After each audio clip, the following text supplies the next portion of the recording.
the show that gives away $99,000.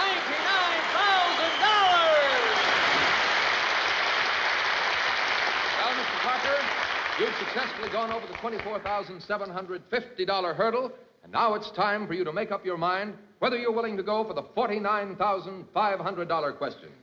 I am, Mr. Norris. You mean you want to go ahead? Yes, sir.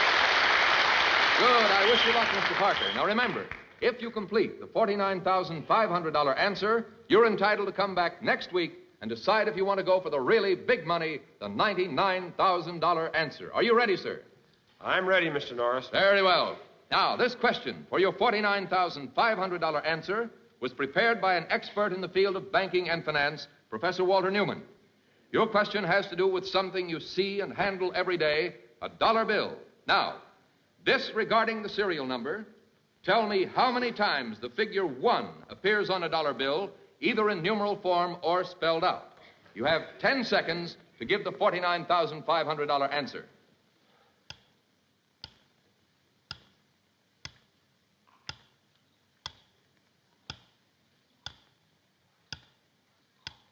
Time's up, Mr. Parker. What is your answer? The answer is 25. That's correct for the first part. Now, tell me how many times the word 1 appears and how many times the numeral 1 appears. Well, the word 1 appears 16 times and the numeral 9 times. You're absolutely right.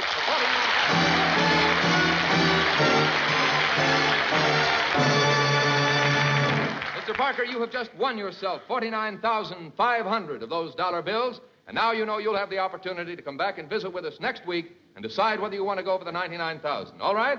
That's fine. Congratulations, sir, and good night. Good night. Good night, sir.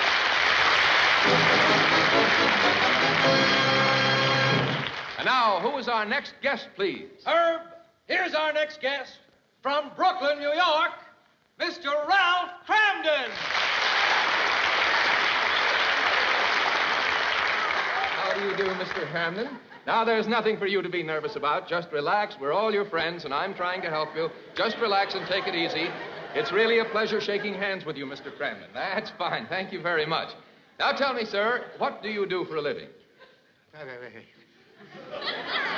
I bribe a dus. You bribe a dus? A dus a bribe. Dus a bribe. Oh, I see. You're a bus driver. Is that it? Yeah, that's it. Well, now, there's nothing for you to be nervous about, Mr. Cramden. Just relax and take it easy, and you'll get along a lot better. Now, tell me, sir, are you married? Yes. You're married. And what is your wife's name? Mrs. Cramden. Well, that's fine. Now, her first name, I meant. Her? Who? Oh, her. Oh, her. Alice. Alice Cramden, uh-huh. Now, I believe the announcer said you are from Brooklyn. Have you lived in Brooklyn all your life, sir?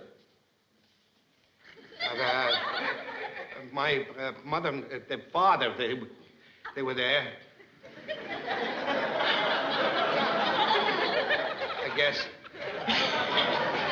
Well, thank you very much, Mr. Cramden. You know, I have a great deal of respect for bus drivers. It's always amazed me how you fellows who have this tremendous responsibility and the tremendous number of people that you have to deal with and the big machine, how you manage to remain so courteous and kind and considerate all the time. Yes, sir. Well, of course, there are exceptions. For example, the other day I was standing on Madison Avenue in the rain waiting for a bus, and as this bus driver bore down on me, I signaled for him to stop. And you know, instead of stopping, he went right by, went through a puddle and splashed mud all over me. Was that you? Mr. Cramden, I sure hope you win some money tonight because I've got a cleaning bill for you. And you know, now it's time for you to select a category. And I want you to be very careful in selecting this category because all the questions you'll be asked come from this one category. So take your time and make up your mind what your selection's going to be. Popular songs. Popular songs. Very good, sir. Now I'm sorry to interrupt her, but our time is up. Oh, I'm sorry, Mr. Cramden. We seem to have run out of time, but we'd like you to come back next week and try for the first hurdle on the way to the $99,000 answer. Can you be with us? Yes, sir. Thank you very much, Mr. Cramden, and good night, sir. Thank you. Oh, no, Mr. Cramden. No, this way. Good night, Mr. Cramden. Good night. Good night, ladies and gentlemen. Good night.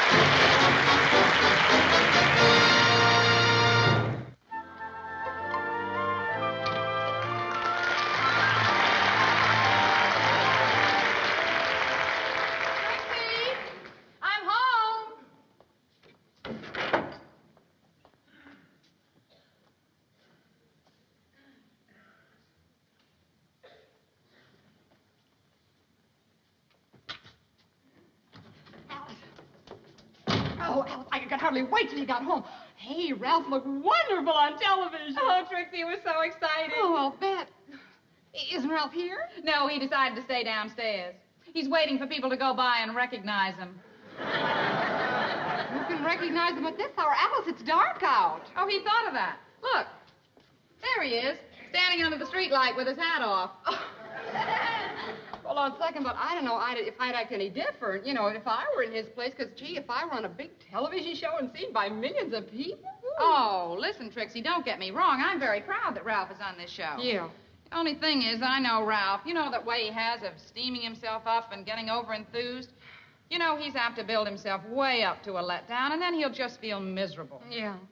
But, Alice, just between us, hint to Ralph always to face the camera. Because when he turns profile, brother, he's the biggest thing on television.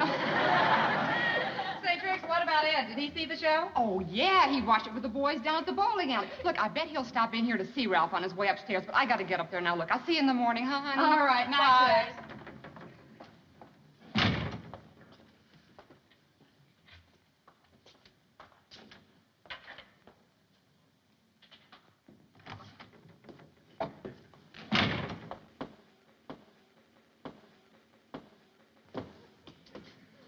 Well, I learned something tonight, Alice. You're never too old to learn something, and tonight I learned something. There isn't one person, not one person in this building that hasn't got a jealous nature. Ralph, what are you talking about? I stood down in front of this door since you left me. Not one person come up and congratulated me. And not only that, not even one person admitted that they saw me on the program. Now, Ralph, how can you talk like that? Norton was over at the bowling alley with all your friends watching the show, and Trixie was just here to say she saw you on the show. She was? Well, what did she think of me? Well, she said you're the biggest thing on television. You know, that Trixie's a good kid. And Norton's all right, too. They're a two true blue friends. Well, they won't regret it, because when I celebrate, they'll celebrate with me. Celebrate what? Celebrate the winning of the $99,000 answer. That's what. It won't be long now, sweetheart. We'll be living on Park Avenue. And will you see how different this furniture looks when it's in a Park Avenue apartment?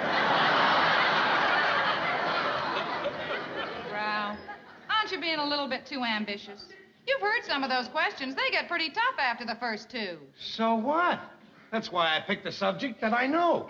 Popular songs. I know all about popular songs. I know, Ralph, but you're not an expert. What do you mean I'm not an expert? Ever since I was a kid, Alice, I liked music, especially popular music. When I was growing up, that's all I did. I used to eat, sleep, and think music. I wasn't like those other bums around the neighborhood, you know, hanging around the pool room or hanging out in the corner. Not me. Every night in the week, I was up some ballroom listening to a dance band. Ralph, I'd be very proud of you, you know, if you answered the first two questions and came home with $600. $600? A mere bag of shells. Ralph, will you please be sensible? They don't hand you the $99,000. You gotta answer questions, Ralph, and they're very tough questions. I know what you're trying to say, Alice. What you're trying to say is your husband is too dumb to answer any questions. Well, that's where you're wrong. And for your information, a 12-year-old kid on one of these programs walked in and answered a $16,000 question. 12 years old she was. Stands to reason, me, a grown man, I must be able to answer the same questions that a 12-year-old kid can answer.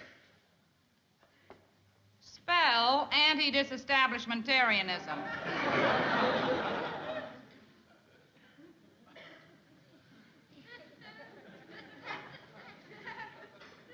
I'll spell it. I'll spell it. Well, go ahead. I'll spell it when you give me $16,000 for spelling it. $16,000 for spelling it? I'll give you $32,000 if you can say it. Oh, bang, zoom.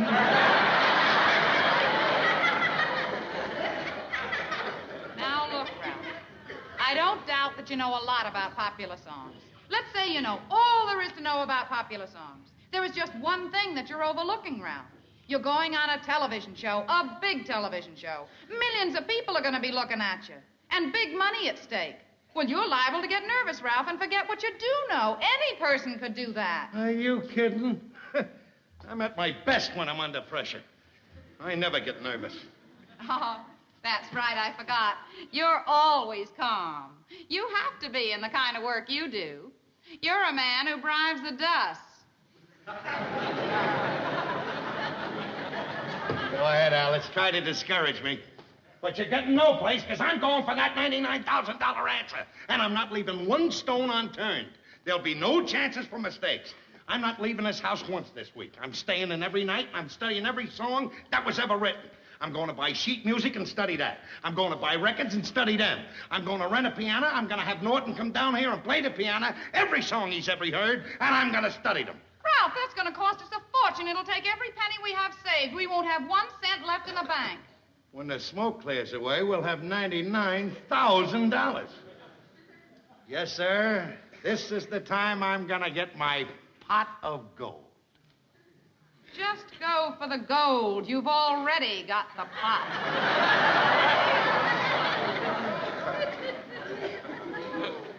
Sure you do.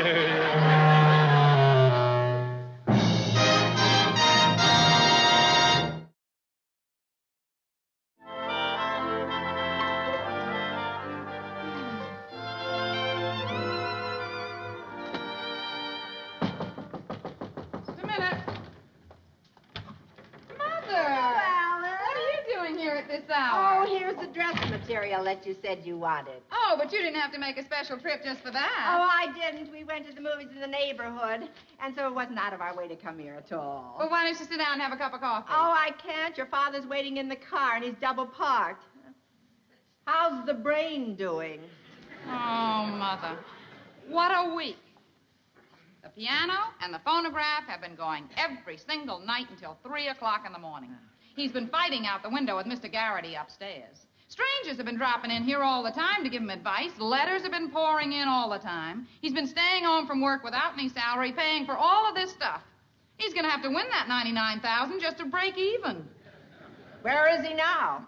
He's down at Mrs. Manicotti's. She's helping him brush up on popular songs that were taken from Italian classics. This boy isn't missing a trick. Well, I've got to go. I'll keep my fingers crossed for Ralph tomorrow night. Thanks, Mom. Say hello to Pop for me.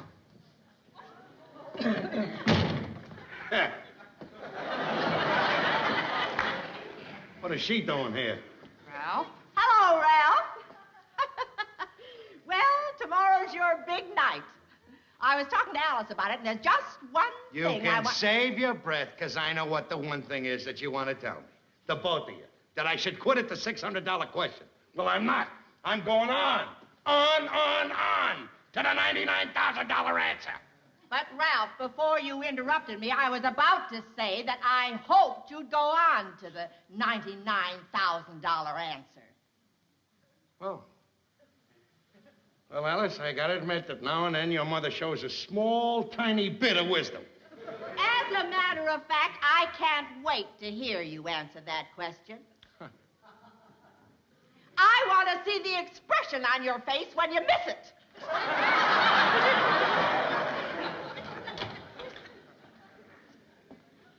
Why couldn't she have been with Custer when he got in that trouble, huh?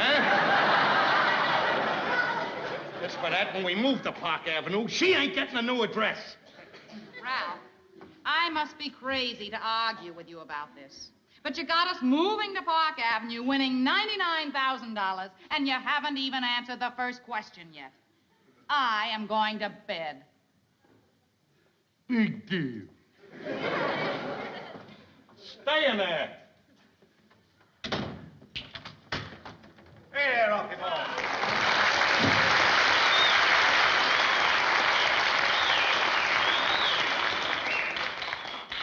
Don't give me don't diddly-lee-lee. I got it. Don't Fence Me In, written by Cole Porter for the Picture Hollywood Canteen in the year 1944, produced by Warner Brothers. Correct. Boy, I feel you hotter than a firecracker. When you run into that master ceremonies, he's going to run out of hurdles, you know. How'd you do with Mrs. Manicotti? I left her speechless. Yeah. She did everything in her power to stick me. I guessed the English name to every one of the Italian songs that she sang. Oh, boy. Well, I bought a few old movie-type songs and things like that along. Don't look at the sheet music. No cheating now. Don't have to look, pal. All right. You just play 'em and I'll name 'em. All right.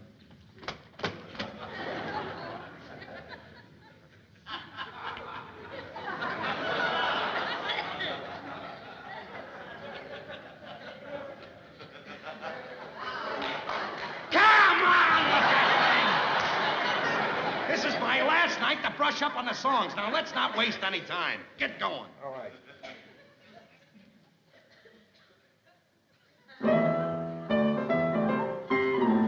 Will you wait a minute, please? Why must you always play da-da-da-da-da-da-da-da before you go in and play the song I'm trying to guess? I told you once, I told you 100 times. It's the only way I can warm up before I play the piano. A pitcher warms up before he pitches a ball game. I gotta warm up that way before I play the piano. I hope I don't have to tell you this again. Are you ready? Go ahead and play.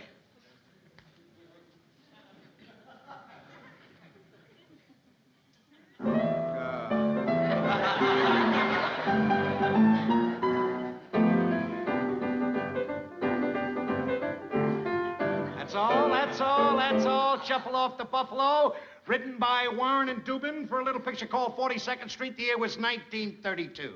Absolutely right. All right, here's another one. Don't look at the music now. Don't need it, my friend. Don't need it. Now, this is a little change in tempo. Don't let it throw you. All righty.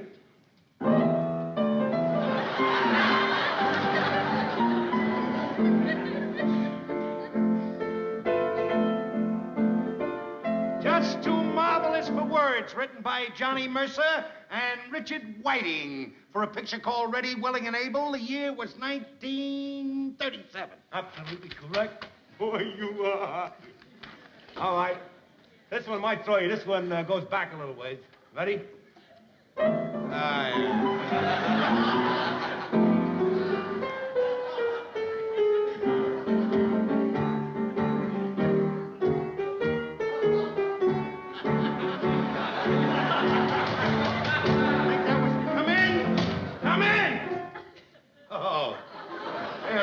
Jealous McGarity. Look, why don't you shut up in here? You're driving everybody crazy. I'm not driving anybody crazy. You're just jealous, that's all. And do you know why you're jealous? Because you know that at this time tomorrow night, my picture will be on the front page of every newspaper in the country. Well, so will mine.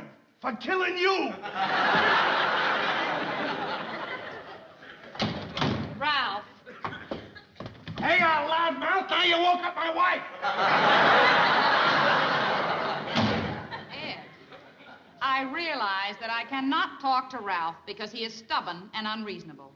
But I have always had great respect for your sense of fair play, and so I appeal to you. It is late. People would like to go to sleep. I think you should stop playing the piano. And I am sure that you will agree with me, Ed, because you have always been fair and considerate. You are a reasonable man.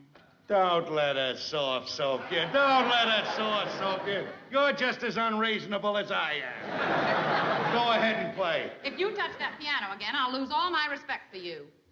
Go ahead and play, Norton, if you don't want to lose my friendship. Oh, I'm on a spot. If I play the piano, I lose her respect. If I don't play, I lose your friendship. Why, oh, why was I blessed with this musical talent? I don't care if it is the police. Let them in. Quiet, everyone.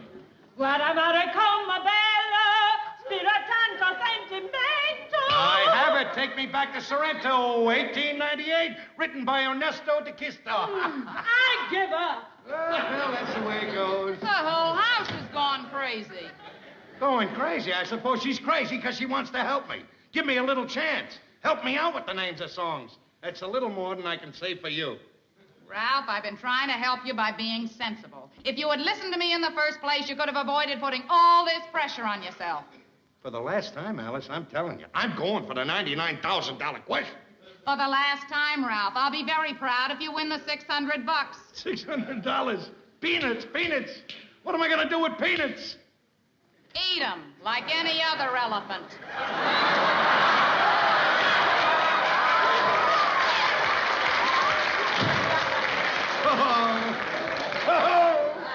Bang, zoom!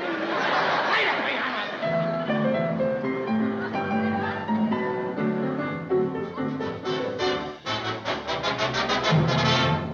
And now, the star of our show, Herb Laurie! Thank you very much. And welcome to America's most exciting show, the $99,000 Answer. And now, Tom, who is our first guest, please? Herb, our first guest ready to leap the first hurdle on his way to the $99,000 answer is our bus driver from Brooklyn, Mr. Ralph Cramden.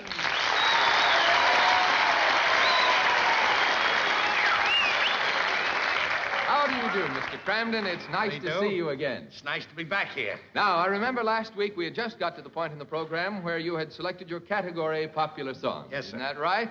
Now, you've had a whole week to prepare. Tell me, have you done much studying? Oh, just a little. Oh, just a little spare time sort of thing. Sort of huh? spare time. I see. All right. No let's sense get- of going over what you already know. I guess you're right, sir. That's right. Now, let's get on with our competition. May we have the card, please, explaining the game and the first question. Thank you. I have here your first question now, Mr. Cramden. You know how the $99,000 answer works. We start with the first question worth $100, then our second hurdle is worth $600. After that, our hurdles become higher, and naturally, the questions become a little more difficult. Our fourth hurdle is worth $6,187.50, and if you answer that, the next one is worth $12,375. Now then, we keep rolling along and doubling the money until finally you get to the $99,000 answer. Now, you can stop any time you feel like it and take what money you've won up to that point. Now, is that all clear, Mr. Cramden? It certainly is, and if I may, I'd like to make a little statement. Why, surely, go right ahead. I intend to go straight on, forge ahead to the $99,000 answer. That's wonderful, Mr. Cramden. I think it's only fair to point out to you, though, that you don't need to make that decision now. You can stop at any time you want to and take the money you begin Well, with. I made up my mind, and I thought you might as well know it, and I know it, and they know it, and everybody knows it. I see. Well, sir, tell me, have you discussed this at home? Have you talked it over with your wife? Yes, I did, and regardless, I'm going for the $99,000 answer. I see. Well, that's quite a decision. I guess you really know your popular songs. huh? Well, I don't like this. All right, Mr. Cramden, I wish you a lot of luck, and here's your first question for $100. Are you ready? I certainly am. All right, Mr. Cramden, for $100, who is the composer of Swanee River?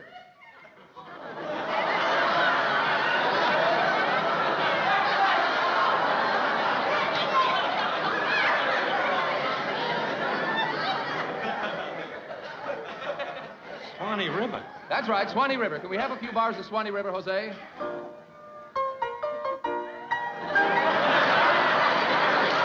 That's Swanee River? That's right. Now, who's the composer? Your time's running out. Hurry up. You better take a guess. Humma, humma, humma, humma, humma.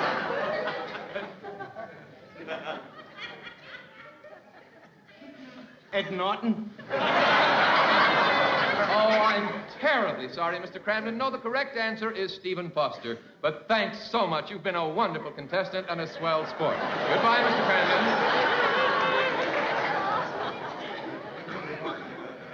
Goodbye, Mr. Cramden. I'll be seeing you. I'll be seeing you, Irving Kane and Sammy Fain, 1938. Oh, Mr. Cramden, it's all over now. It's all over now. Basie Simon, 1927. No, good night, Mr. Cramden. Good night. There were two songs, Good Night. It was Good Night, Irene, written by Lomax and Ledbetter. Good Night, Sweetheart, written by Rudy Valley and Ray Noble. No. Then there was another.